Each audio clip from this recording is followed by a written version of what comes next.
Let's walk through the process of testing your application in App Engine Studio, from submission in the portal to approval and completion. To begin, we'll select Activate to activate the workflow.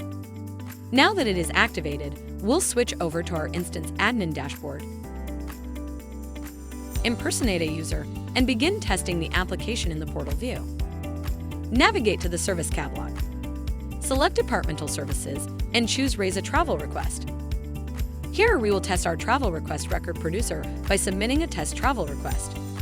We select our reason for travel, select our departure and return dates, choose the airports to fly in and out of,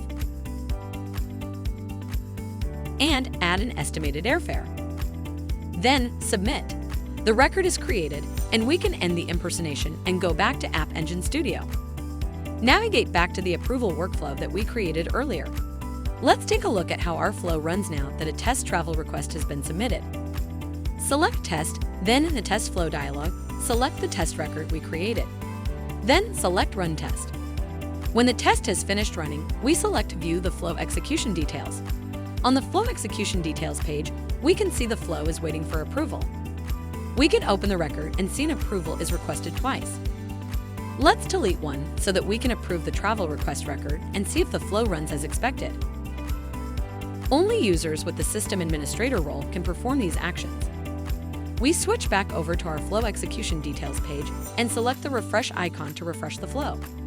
Now we can see all actions in the flow have been completed.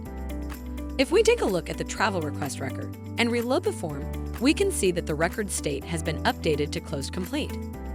Now we have successfully created and tested our application. From here, we can expand the application by adding more data, experiences, and logic and automation as needed. To learn more, see our product documentation or knowledge base, or ask a question in the ServiceNow community.